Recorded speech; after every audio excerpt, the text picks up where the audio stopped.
Bismillahirrahmanirrahim.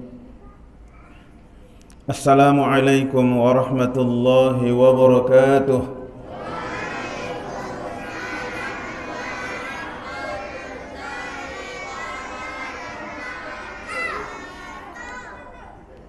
Alhamdulillahilladzi hadana lihada wa ma kunna linahtadiya laula an hadana Allah. Wassalatu wassalamu ala man la nabiyya ba'dah. Sayyidina Muhammad wa ala alihi wa sahbihi wa mawala. Subhanaka la ilma lana illa ma 'allamtana innaka antal alimul hakim. Wa la haula wa la quwwata illa billahil aliyyil azim. Amma ba'd. Yang terhormat Bapak Ketua RW beserta seluruh jajarannya, Ketua RW, Bapak Ketua Pengurus Masjid beserta seluruh jemaah, Bapak-bapak, ibu-ibu, saya mohon maaf tidak menyebut satu persatu. Kita mulai dulu melihat hikmah Isra Miraj ini dari sosok pribadi Rasulullah Sallallahu Alaihi Wasallam. Beliau ini kan bergelar Habibullah, orang yang paling dicintai oleh Allah. Tapi ternyata dalam sejarah hidup beliau itu, justru beliau ini adalah orang yang paling banyak mengalami penderitaan. Mulai dari dalam kandungan ayahnya sudah wafat. Usia 6 tahun ibunya juga wafat. Dipelihara oleh kakeknya juga meninggal. Dipelihara oleh pamannya ini tidak berkecukupan. Beliau harus ikut bekerja keras, menggembala kambing, ikut berdagang. Sampai beliau menjadi nabi, bukan malah tambah enak, penderitaan justru tambah banyak. Bahkan puncak penderitaan beliau itu ketika pamannya wafat dan istrinya juga wafat dalam tahun yang sama. Maka tahun itu disebut Amul Huzni, tahun duka cita. Inilah yang kemudian menjadi latar belakang Isra Miraj Nabi Muhammad SAW. Seakan-akan Allah ingin mengatakan, naiklah ke langit untuk mendapatkan hiburan gitu. Jadi satu dulu ingin saya sampaikan, hikmah yang pertama, jangan pernah membayangkan ada dunia yang tidak ada masalahnya. Karena memang kita sudah terlahir dengan masalah itu. Laqad khalaqnal insana fi kabad. Sungguh telah kami menciptakan manusia itu dalam susah payah. Jadi kalau bapak ibu diliputi oleh masalah, itu tandanya kita manusia. Kalau diliputi oleh wijen, itu tandanya onde-onde. Jadi masalah itu adalah tanda kehidupan. Ketika dulu remaja, apa masalahnya? Mau menikah. Setelah menikah selesai masalah, bertambah satu. Ingin punya anak. Setelah punya anak, apa masalahnya selesai? Tidak, muncul masalah baru.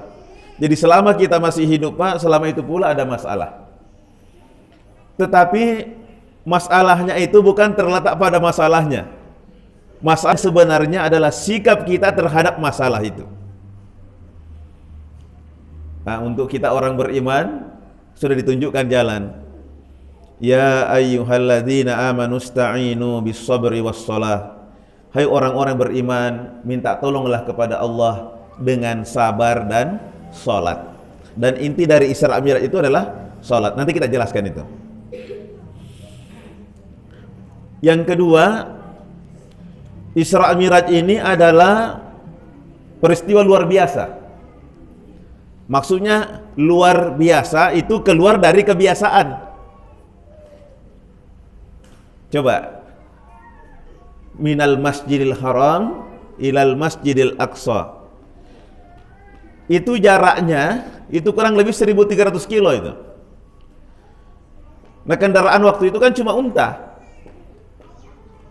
Jadi kalau perginya 1 bulan, pulangnya 1 bulan, PP 2 bulan, itu kalau lancar. Belum lagi Mi'raj dari Masjidil Aqsa di Palestina naik ke langit, melewati langit dunia, tembus langit ke-7, Sidratul Muntaha. Padahal langit dunia saja dalam Al-Quran dijelaskan walaqad zayyana as-samaa'a ad-dunya bimasabih. Sungguh telah kami hiasi langit dunia ini dengan bintang-bintang. Jadi selama masih ada bintang kelihatan, itu masih wilayah langit dunia itu. Berapa jaraknya dari bumi? Bintang yang terjauh bisa dideteksi. Teleskop Hubble milik Badan Antariksa Amerika NASA mendeteksi bintang terjauh dari bumi itu jaraknya 12 miliar tahun cahaya. Artinya, kalau kita punya kendaraan yang bisa melaju sama dengan kecepatan cahaya 300.000 km per detik. Per detik. Bukan per jam. Jadi cahaya ini bisa mengitari bumi 6 kali putaran dalam 1 detik itu. Jadi jangan heran Pak kalau malakul maut bisa mencabut nyawa di Amerika, di Eropa, di Asia dalam waktu yang bersamaan. Karena dia bisa mengitari bumi ini 6 kali dalam 1 detik. Kalau kita punya kendaraan sekencang itu, maka kita bisa keluar dari wilayah langit dunia ini setelah menempuh perjalanan 12 miliar tahun. Perginya, belum pulangnya. Jadi memang kalau akal yang mau menganalisa Isra Mi'raj tidak masuk akal. Tidak masuk akal. Makanya Abu Jahal, Abu Lahab, dan abu-abu yang lain itu mendustakan Rasulullah. Tapi coba apa kata Sayyidina Abu Bakar ketika ditanya, Abu Bakar, katanya Nabi Muhammad Isra Mi'raj tadi malam dari Masjidil Haram ke Masjidil Aqsa terus naik ke langit ke-7. Kau percaya enggak? Apa kata Sayyidina Abu Bakar? Kalau Nabi yang katakan lebih dari itu saya percaya, karena dia tidak pernah berbohong. Coba Bapak Ibu lihat ayatnya itu. Subhanalladzi asra, maha suci Allah yang memperjalankan hambanya. Kalau dalam bahasa Arab ini disebut fi'il muta'addi. Fi'il muta'addi itu membutuhkan maf'ul. Jadi Nabi di sini menjadi objek. Jadi Nabi bukan berjalan, tapi diperjalankan. Ya, diperjalankan. Lah kalau Allah yang berkehendak, apa yang susah? Yang menarik, coba lihat urutan surah dalam Al-Quran itu. Sebelum surah Al-Isra, surah apa?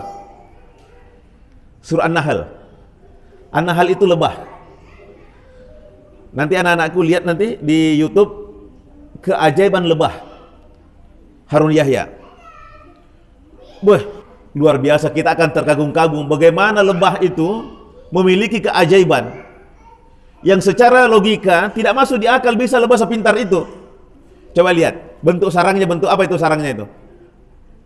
Heksagonal. Kenapa lebah tidak memilih bentuk sarang segitiga, segi empat atau lingkaran? Ternyata ahli matematika setelah mempelajari bentuk heksagonal itu adalah bentuk bangun yang materialnya paling minimal, tapi daya tampungnya paling besar. Di mana itu lebah belajar matematika? Terus kemiringan sarangnya sehingga lebah madunya itu tidak tumpah. Sistem pencahayaan, ventilasi, di mana belajar fisika itu lebah itu? Akan terjawab bahwa Allah yang mengajari, wa auha rabbuka ilan nahli. Jadi Allah yang mengajari lebah itu. Jadi kalau Allah sudah campur tangan, selesai urusan. Setelah surah Al-Isra, surah apa? Surah Al-Kahfi. Itu juga luar biasa di situ, peristiwa luar biasa untuk menjadi pelajaran. Sekelompok pemuda yang lari dari kejaran raja yang zalim, masuk dalam gua, tertidur selama berapa tahun?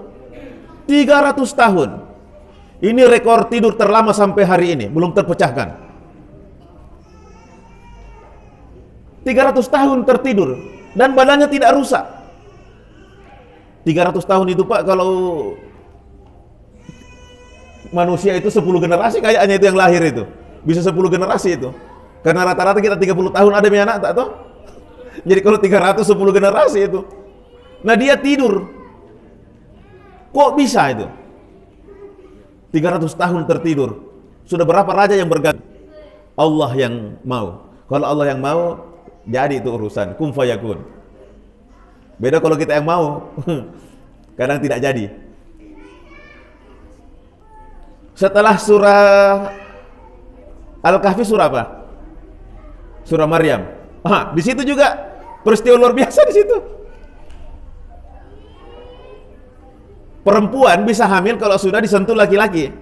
Itu teori, dan itu sudah disepakati oleh dunia. Tapi ini Maryam, wanita suci, tidak pernah disentuh oleh laki-laki, bisa hamil dan melahirkan. Kuasa Allah. Allah berkehendak. Dan bayinya baru lahir, masih merah, bisa berbicara. Ini artinya apa? Orang beriman harus selalu yakin dengan kekuasaan Allah. Seberapapun penderitaan yang kita alami, jangan pernah putus asa, karena kita yakin Allah Maha Kuasa. Dan ingat, ketika kita lagi posisi di atas, jangan sombong, karena Allah Maha Kuasa untuk menjatuhkan kita. Saya ulangi, ketika kita lagi jatuh, terpuruk, jangan pernah putus asa, karena Allah Maha Kuasa untuk mengangkat kita. Sebaliknya, kalau kita lagi naik, jangan sombong, karena Allah juga Maha Kuasa untuk menjatuhkan kita dengan gampangnya. Dengan gampang. Oleh karena itu, kembali tadi ke Isra Miraj, Rasulullah SAW dalam puncak kesedihannya dipanggil oleh Allah. Jadi kita juga Bapak Ibu, kalau kita ada masalah, fafirru ilallah, berlarilah kepada Allah, mengadu kepada Allah. Ibu-ibu kalau ada masalahnya biasa ngadunya kemana? Curhat kemana? Tetangga? Mertua? Masih mending Pak, biasa di Facebook. Seluruh dunia tahu dia bertengkar dengan suaminya. Curhatnya di medsos gimana? Orang semua tahu. Ibu, Bapak, kalau kita punya masalah, terus curhat kepada manusia, atau minta tolong kepada manusia, pertolongan belum tentu kita dapatkan, kehormatan sudah hilang duluan. Karena misalnya kita butuh uang, terdesak, bukan berarti tidak boleh pinjam kepada orang, tidak boleh minta tolong, boleh, tapi datang dulu kepada Allah, baru kepada manusia. Karena kalau kita langsung kepada manusia, itu tadi, untuk datang meminta, itu kehormatan sudah harus kita kesampingkan. Padahal belum tentu bantuan kita terima. Tapi kalau kita datang kepada Allah, dapat pahala, kehormatan terjaga, bantuan pasti datang. Dan coba lihat, Isra Miraj ini waktunya siang apa malam? Malam, lailan. Maka Bapak Ibu gunakan waktu malam itu juga untuk curhat dengan Allah kepada Allah Subhanahu wa taala dengan memanfaatkan momen salat tahajud. Coba lihat itu, salat tahajud luar biasanya dalam Al-Qur'an itu. Wa minal laili fatahajjat bihi nafilatan lak asa ay yab'atsaka rabbuka maqaman mahmuda. Pada sebagian malam bangunlah kalian tahajud sebagai ibadah tambahan bagimu. Asa, mudah-mudahan Allah mengangkat derajatmu ke tempat yang terpuji.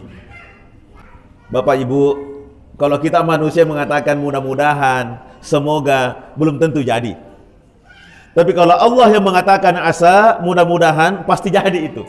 Artinya apa? Orang yang menjaga tahajudnya pasti hidupnya dimuliakan oleh Allah. Ini untuk anak-anakku, saya mau cerita sedikit. Waktu saya ikut pendidikan kader ulama di Jakarta, ada dosen saya itu bukan cuma hafal Al-Quran. Kalau Al-Quran semua halamannya, barisnya dihafal semua, pojoknya dihafal semua. Kalau kita cari ayat, dibilang buka halaman sekian, baris kesekian, sebelah kanan, seperti Ustaz Adi Hidayat itu. Makanya waktu Ustaz Adi Hidayat muncul, saya tak heran, karena saya sudah terbiasa dengan guru saya di Jakarta itu. Tapi beliau hadis, bahkan kitab Pak, kitab-kitab itu dia hafal sampai catatan kakinya. Saya bilang, Ustaz, bagaimana caranya itu? Otak tak bisa merekam seperti itu. Bisa merekam, kalau Al-Quran sudah sering saya lihat. Tapi kalau hadis, muntahrij hadis, dua whiteboard besar, tidak ada buka kitab. Nah, hafal semua itu. Ulama hadis, siapa gurunya, siapa muridnya, tahun berapa lahir, tahun berapa meninggal. Gimana caranya? Belum lagi catatan kakinya, itu buku dia hafal semua. Ternyata salah satu rahasianya, dia bilang, sejak dari anak-anak dia sudah dilatih oleh kakeknya untuk sholat tahajud. Jadi ternyata sholat tahajud itu menambah kecerdasan otak. Jadi anak-anakku yang bercita-cita ingin menjadi penghafal Al-Quran, bangun sebelum azan subuh. Nih, sebelum azan subuh bangun memang maki. Sholat 2 rakaat dengan niat sholat tahajud. Kalau itu bisa dibiasakan, itu bisa menambah kecerdasan otaknya itu. Menambah kecerdasan otaknya. Nih, siapa yang mau jadi penghafal Al-Quran? Siapa yang mau jadi penghafal Al-Quran? Ini banyak ini. Insya Allah nanti sebelum azan subuh ya, sholat sunat sebelum subuh. Insya Allah itu bisa menambah kecerdasan otaknya itu. Bangun sebelum, wah saya lihat itu luar biasa itu. Oke, kembali ke malam tadi itu.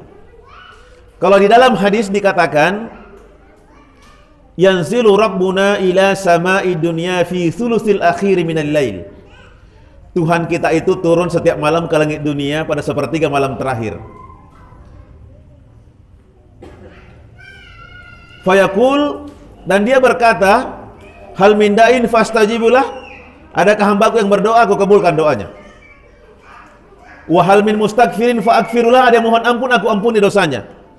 Wa hal min sa'ilin fa'u'tiyah, adakah yang meminta, aku berikan yang dia minta. Wih, luar biasa itu. Sepertiga malam terakhir itu, Bapak Ibu sekalian. Allah yang menunggu kita.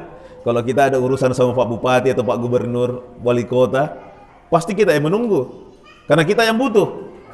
Setelah ketemu, bantuan belum tentu juga diberikan, karena dia juga punya keterbatasan. Ini Allah yang menunggu kita, Bapak Ibu. Allah yang menunggu kita setiap sepertiga malam terakhir. Kenapa kita tidak datang kepada Allah? Ini luar biasa, kita menjadi umat Rasulullah SAW, diberikan berbagai macam fasilitas untuk curhat dengan Allah Subhanahu wa Ta'ala. Dan coba lihat dalam ayat tadi yang dibacakan, apa tujuan Isra di situ? Linuriyahu min ayatina, untuk kami perlihatkan ayat-ayat kami. Isra Miraj ini kan terjadi sekitar 2 tahun sebelum hijrah. Berarti masih ada 12 tahun wahyu turun. Kan Nabi 13 tahun di Mekah, 10 tahun di Madinah. Nah ini terjadinya 2 tahun sebelum hijrah. Berarti masih ada 12 tahun wahyu belum turun ini. Nah kita ini umat Rasulullah sekarang sudah menyaksikan seluruh wahyu itu dalam Al-Quran. Jadi kita ini sangat beruntung karena ayat-ayat Allah itu sudah diperlihatkan semua kepada kita berupa Al-Quran itu. Kalau dulu Rasulullah belum, waktu Isra Mi'raj itu masih ada 12 tahun wahyu belum turun itu, masih banyak yang belum turun. Nah kita ini sudah diberikan semua. Maka pelajaran berikutnya untuk kita semua, bacalah Al-Quran itu tiap hari. Baca. Iqra'ul Qur'an fa innahu ya'ti yaumal qiyamati syafi'an li ashabihi. Bacalah Al-Quran, karena Al-Quran itu akan datang pada hari kemudian memberikan syafaat, pembelaan kepada orang-orang yang membacanya. Ibu-ibu yang punya anak, ini nanti anak-anak kita kalau mereka menjadi penghafal Quran dan menjaga hafalannya, tidak usah dulu bicara apa yang dia dapatkan. Orang tuanya diberikan kehormatan oleh Allah, diberikan mahkota dari cahaya yang terangnya mengalahkan cahaya matahari. Bayangkan bagaimana dengan anaknya itu yang penghafal itu. Orang tuanya saja dapat penghargaan luar biasa seperti itu. Maka usahakanlah, kalau tidak bisa semua anak-anak kita jadi penghafal Quran, minimal ada satu lah. Minimal ada satu anak kita penghafal Al-Quran. Kalau tahu tidak ada anak tak jadi penghafal Al-Quran, cucu tak. Kalau tidak ada cucu, kemanakan? Kalau tidak ada lagi, cari menantu penghafal Quran. Atau minimal kita mengambil anak angkat penghafal Quran, biaya itu anak-anak yang tidak mampu untuk menghafal, kita dapat pahala dari sebagai orang tua angkat. Kenapa saya sampaikan ini? Karena para penghafal Al-Quran yang menjaga hafalannya, di hari kemudian nanti diberikan kehormatan untuk memberikan syafaat kepada 10 orang anggota keluarganya. Kalau 10 orang, siapa yang pilih pertama itu? Pasti orang tuanya yang dapat duluan, istrinya, anaknya. Jadi ini tolong diusahakan ada satu di antara keluarga kita itu penghafal Quran yang terjaga hafalannya. Dan kita biayailah, kita ongkosilah agar dia bisa menjaga hafalannya itu. Ini berkaitan dengan hikmah ini. Karena itu tadi, tujuan Isra Miraj ini adalah linuriyahu min ayatina. Karena kalau kita sudah melihat tanda-tanda kekuasaan Allah, itu pasti bertambah iman dan ketakwaan kita kepada Allah. Jadi Rasulullah waktu pulang dari Isra Miraj itu semangat dakwanya tambah tinggi karena sudah diperlihatkan itu kekuasaan Allah itu. Kita juga alhamdulillah dengan berkah tadi tahajud, dengan berkah Al-Qur'an, kekuatan spiritual kita menjadi lebih kuat lagi. Bapak Ibu, karena kalau sandaran kita materi, dunia, cepat sekali hilang itu. Lemah sekali sandaran itu. Maka sandaran kita haruslah yang sangat kuat, yang abadi, yaitu Allah Subhanahu wa Ta'ala. Tentu saja inti dari Isra Miraj itu adalah sholat. Maka saya ulangi, kalau ada masalah yang kita hadapi, ada keinginan, ada kebutuhan, ada beban pikiran, sholat ki. Sholat ki. Ini di luar sholat yang wajib ya. Di luar sholat yang wajib, cobalah dilatih itu. Coba dihayati itu, coba lihat. Allahu Akbar. Allahu Akbar. Allah Maha Besar. Yang besar cuma Allah. Dunia kecil. Masalah kecil. Utang besar apa kecil? Kecil. Karena Allah, cuma Allah yang besar kan? Allahu Akbar. Ketika kita membaca surah Al-Fatihah, dalam hadis itu diterangkan, ketika seorang hamba sholat dan membaca surah Al-Fatihah, Allah langsung jawab ayat per ayat. Sampai ketika kita membaca Iyyaka na'budu wa iyyaka nasta'in, hanya kepadamu ya Allah kami menyembah, dan hanya kepadamu kami mohon pertolongan. Coba perhatikan, hanya kepadamu. Kita tidak bilang hanya kepadanya, tapi kita mengatakan hanya kepadamu. Iyyaka, berarti kita ini bicara langsung dengan Allah. Dan ketika kita membaca itu, apa kata Allah? Haza baini wa baina abdi wa li abdi ma sa'ala. Inilah yang menghubungkan aku dengan hambaku, dan hambaku berhak mendapatkan apa yang dia minta. Belum lagi duduk di antara dua sujud. Anak-anakku, apa yang dibaca duduk di antara dua sujud?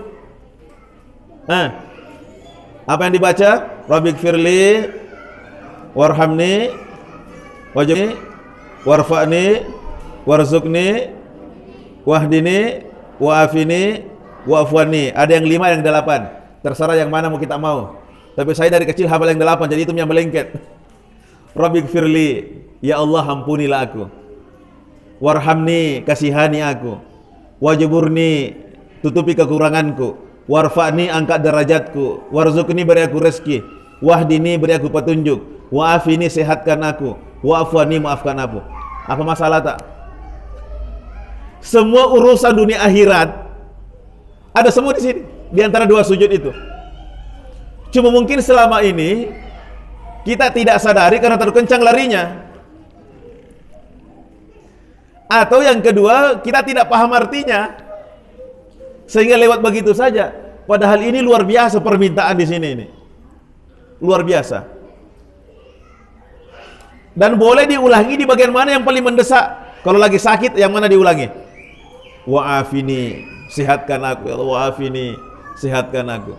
Anak mau bayar SPP belum ada uang, yang mana diulangi? Warzuqni, warzuqni, warzuqni ya Rabb. Lagi galau, pusing, yang mana diulangi?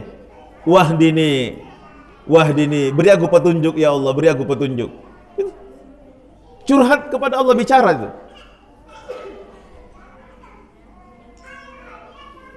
Belum lagi doa ketika sujud. Aqrabu ma yakunul abdu min rabbih wa huwa sajidun. Apa kata Nabi? Tempat yang paling dekat antara seorang hamba dengan Allah adalah ketika dia sujud. Fa aktsiru fihi du'a, maka perbanyaklah doa di situ. Ibu pernah lihat orang sujudnya lama ketika sholat? Pernah? Nah, itu bagus. Di samping waktu untuk curhat kepada Allah lama, banyak kesempatan, ternyata juga berdampak untuk kesehatan. Orang yang terbiasa sujud lama, di atas 1 menit, setiap dia sholat, itu otaknya insya Allah fresh, tidak cepat pikun. Tidak cepat pikun. Sekarang kan banyak orang masih muda, umurnya baru 40 sudah mulai pikun. Apa tandanya pikun? Anaknya mau panggil, lain yang mau panggil, lainnya sebut namanya. Pernah begitu? Kalau sudah mulai begitu berarti itu sudah gejala awal pikun itu. Atau mau panggil anaknya disebut semua namanya. Yang mana kita panggil kah? Nah, itu harus diterapi. Salah satu terapinya kalau sujud agak lama lah sedikit. Kemudian yang kedua terapinya membaca Al-Quran pagi dan sore 1 juz. Insya Allah itu bisa otaknya jadi fresh. Tapi yang ingin saya sampaikan tadi adalah ketika sujud itulah kita curhat dengan Allah. Coba lihat itu. Luar biasanya doa sujud. Berbisiknya di lantai, tembusnya ke langit ke-7 itu. Nah, cuma memang kalau sholat berjamaah ada aturan, makmum wajib mengikuti imam. Jangan imam sudah bangkit, kita masih asyik sujud sendiri, tidak boleh. Nanti yang saya maksudkan di sini adalah ketika kita sholat sunnah, ya, sholat sendirian. Lebih-lebih lagi ketika tahajud, disitulah tempat kita curhat dengan Allah Subhanahu Wa Taala. Aisyah radhiallahu anha menceritakan, Nabi itu ketika sholat tahajud itu sujudnya 1 kali itu sama kira-kira kalau kita membaca 50 ayat. Kira-kira kalau 50 ayat berapa menit itu, Pak? Itu minimal menit. Minimal 5 menit. 1 kali sujud minimal 5 menit beliau itu. Rasulullah sallallahu alaihi wasallam. Jadi kalau 2 rakaat berapa kali sujud itu, Pak? 4 kali. Kali 5 menit. Belum lagi rukunya yang juga sama lamanya. Makanya Rasulullah itu wajar sholat tahajudnya itu hanya 8 saja tambah 3. Karena memang waktunya lama, panjang itu. Belum lagi bacaannya yang rata-rata 2 juz satu rakaat. Makanya Nabi itu dalam riwayat sering kakinya bengkak karena lama berdiri dalam sholat tahajudnya. Saya tahu di sini juga jemaah kita ada yang sering kakinya bengkak. Tapi bukan karena sholat tahajud. Karena apa, Pak? Oh, jalan kaki di mall terlalu lama. Tidak, Pak, ada juga yang asam urat. Ya. Ya, mungkin memang kita tidak bisa samalah dengan Nabi, tapi kita minimal mengikuti. Jangan sama sekali tidak bangun tahajud nih, Ibu. Bangun sedikit tahajud, Bu. Ya minimal 2 rakaat lah. Kalau tidak bisa 8, yang penting jangan tinggalkan ya. Jangan tinggalkan. Jadi bangun sebelum subuh. Bangun, Ki. Karena itu adalah waktu yang mulia. Bayangkan tadi Allah menunggu kita, masa kita tidak datang? Ya, kita tidak datang. Kemudian saya ingin mengambil pelajaran lain, coba. Coba perhatikan kisah ketika iblis terusir dari sorga. Ketika iblis diusir dari sorga, lihat nanti dalam surah Al-A'raf, iblis kan bersumpah.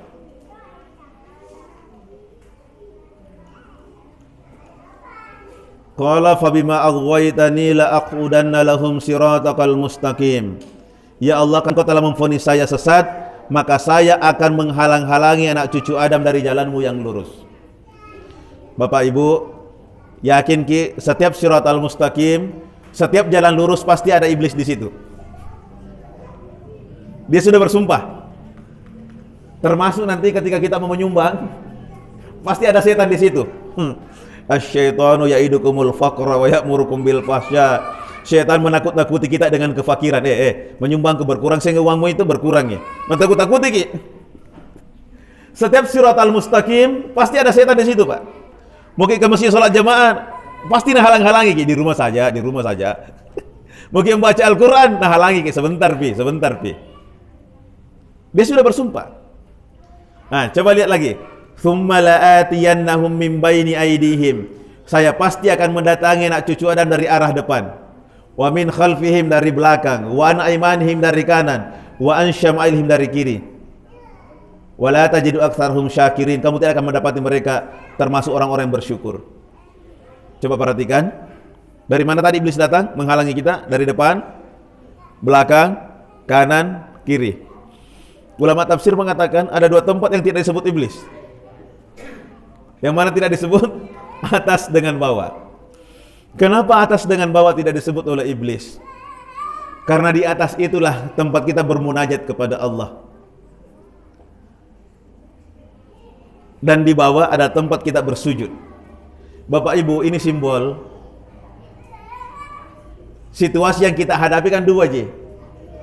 Senang dan susah, susah dan senang. Ibu, kalau anaknya lulus PNS, dapat berita anak tak lulus dalam ujian CPNS, apa yang kita lakukan? Sujud. Sujud syukur.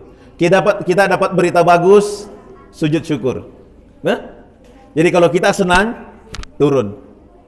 Ya? Kalau kita senang, turun. Kalau susah, naik. Fafirru ilallah. Berlarilah kepada Allah. Itu saja.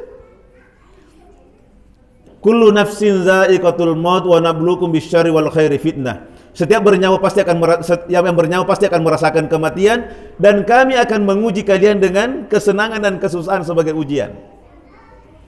Jadi hakikat hidup ini sebenarnya ujian semua.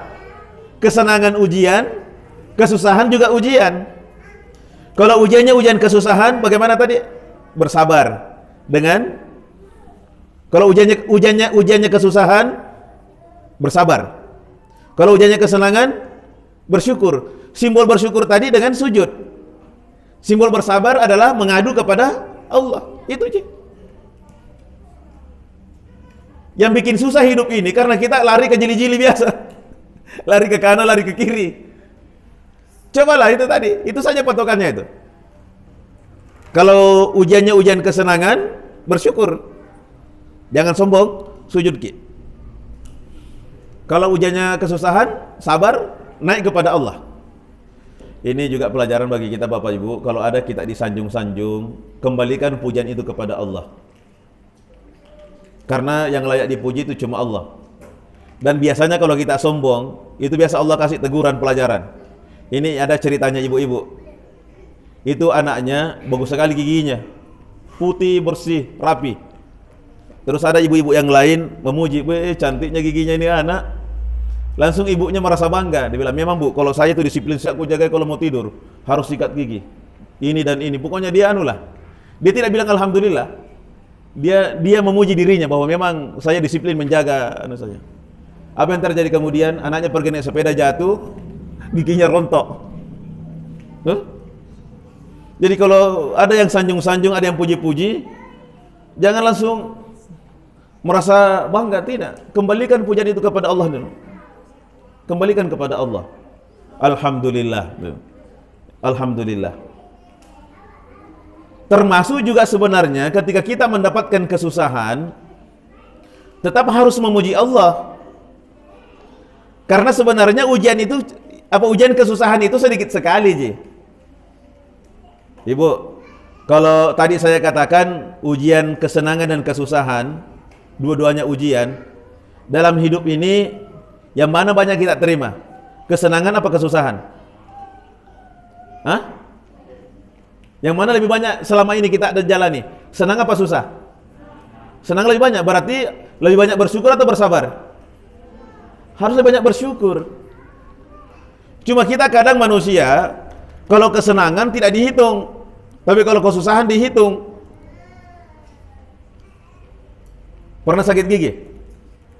Pernah? Pernah. Kalau orang dewasa berapa giginya? 32. Sakit satu berapa yang sehat? 31. Tapi kalau sakit satu yang diperhatikan, yang satu yang sakit itu tidak diperhatikan. Coba masih ada aja 31 sehat. Susah nih?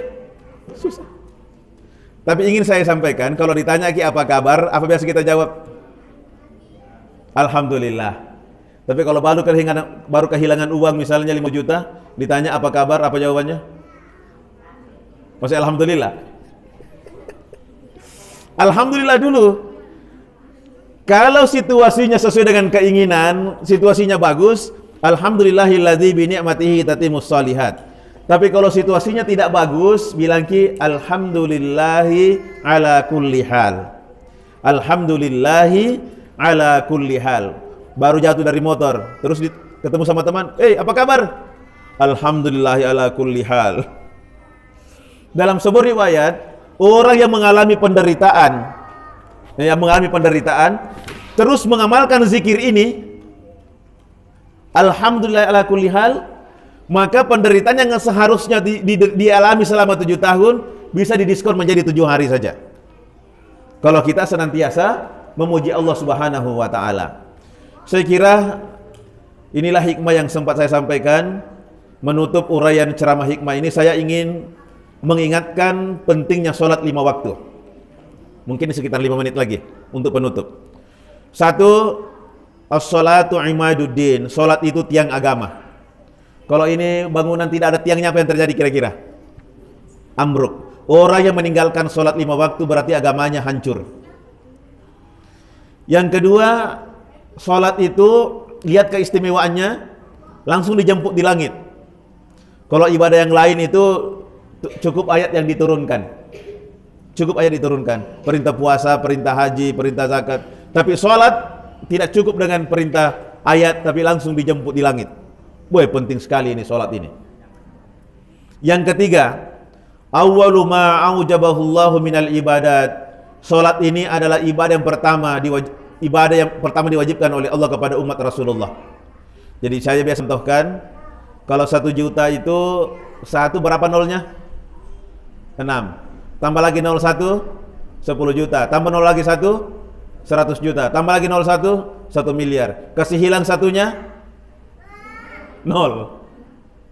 Jadi kalau sholat kita tinggalkan 0 kali 0. Ya. Dan sholat ini awwalu ma yuhasabu bihi al-'abdu yaumal qiyamah. Sholat ini adalah ibadah yang pertama ditanyakan nanti di hari kemudian. Ini yang pertama diperiksa. Jadi kalau saya misalnya meninggal usia 63 tahun, balik usia 13 tahun, berarti yang ditanya 50 tahun itu. 50 tahun dikali 365 hari dalam 1 tahun, kali 5 sholat dalam sehari semalam. Itulah jumlah sholat yang harus ada dalam catatan amal saya. Makanya Bapak Ibu yang pernah di masa lalu pernah meninggalkan sholat, perbanyak-banyak sholat sunat tadi, untuk menutupi itu, kekurangan-kekurangan itu, di samping kita bertaubat kepada Allah. Karena meninggalkan sholat adalah dosa besar. Dosa besar. Dan sholat ini adalah benteng pertahanan terakhir seorang muslim. Benteng pertahanan terakhir. Jadi kalau sholat sudah ditinggalkan, benteng sudah jatuh. Tidak ada lagi pertahanan. Sebuah kisah yang saya biasa ceritakan tentang sholat 5 waktu. Seorang pengusaha meninggal di luar negeri, dimakamkan di Jakarta. Ketika selesai pemakaman, saudaranya yang turun tadi di liang lahat kehilangan kunci mobilnya dan dipastikan jatuh di liang lahat tadi. Ditanyakanlah sama Ustadz, bagaimana hukumnya menggali kuburan yang sudah ditutup? Hukum dasarnya tidak boleh, tapi kalau ada ilat, ada alasan darurat boleh, maka digalilah. Ini pemakaman belum 1 jam. Ketika penggali kubur menggali kembali itu kuburan dan sampai di peti kelihatan, itu penggali lompat ketakutan karena peti sudah hancur, hangus. Apa dosanya ini orang ini, kenapa bisa disiksa begini, diperlihatkan? Usut punya usut, ternyata dia dulu waktu hidupnya malas sholat. Saya cerita begini, langsung Pak Imam sama Atak bilang, Ustadz, itu Jakarta terlalu jauh. Saya saksikan dengan mata kepala saya sendiri di Sudiang, pemakaman Sudiang. Dan bagaimana ceritanya? Bilang itu hari 2 yang mau dimakamkan, 1 di lubangnya agak di depan, 1 agak di belakang. Ini yang dari arah sini ini duluan datang, langsung menempati posisi depan. Padahal bukan dia untuk dia. Selesai pemakaman, dia sudah mau pulang, datang ambulans kedua. Ih, siapa yang pakai? Setelah dikonfirmasi, oh salah ini Pak, harusnya Bapak tadi di belakang. Bilangkan sama aja Pak, tak kalah nih, kita yang ke belakang. Dibilang tidak sama, ini kiri, sebelah ini keluarganya, di sana bukan keluarganya. Kali. Kasih pindah. Dikasih pindah Pak. Sama kasusnya, ini pemakaman belum 1 jam. Pak Imam cerita sama saya, dengan mata kepalanya lihat itu jenazah sudah gosong Pak. Sudah gosong. Jadi jangki bermain-main dengan sholat 5 waktu nanti ada di YouTube juga itu yang dari Qatar. Anak usia 18 tahun, 19 tahun meninggal dunia. Karena sebuah kepentingan digali kembali baru beberapa jam, itu jenazahnya sudah kayak kakek-kakek. Mata keluar darah dari matanya, dari telinganya. Ternyata setelah diusut apa dosanya? Ternyata juga malas sholat waktu hidupnya itu. Jadi jangan bermain dengan sholat. Makanya sejak dari kecil anak-anak kita sudah harus dibiasakan. Kalau misalnya anak-anak kita lari-lari di masjid, wajarlah. Karena juga namanya anak-anak. Yang salah itu kalau orang tuanya yang lari-lari. Ya diajarilah. Nanti dikasih tahu, ya dikasih tahu. Ya, nanti insya Allah setelah terbiasa dikasih tahu, insya Allah kalau dia sudah paham. Jadi maklumilah bahwa memang dunia anak dunia bermain. Ya. Yang penting dibiasakan ke masjid, dibiasakan dia sholat. Pembiasaan itu penting. Saya kira demikian Bapak Ibu sekalian, dan mari kita tutup dengan doa. Mudah-mudahan kita termasuk semua orang yang mendirikan sholat, demikian pula anak-anak kita nanti, dan diberikan sikap istiqamah dalam agama dan meninggal dalam keadaan husnul khatimah. Amin ya rabbal alamin. Al-Fatihah. Bismillahirrahmanirrahim. Alhamdulillahirabbil alamin. Arrahmanirrahim. Maliki yaumiddin. Iyyaka na'budu wa iyyaka nasta'in. Ihdinas siratal mustaqim, siratal ladzina an'amta 'alaihim ghairil maghdubi 'alaihim waladdallin. Amin. Bismillahirrahmanirrahim. Alhamdulillahirabbil alamin. Hamdan yuwafi ni'mahu yukafi mazidah. Ya Rabbana lakal hamdu kama yanbaghi li jalali wa 'azimi sultanik. Allahumma shalli wa sallim wa barik ala sayyidina Muhammadin wa ala alihi wa sahbihi.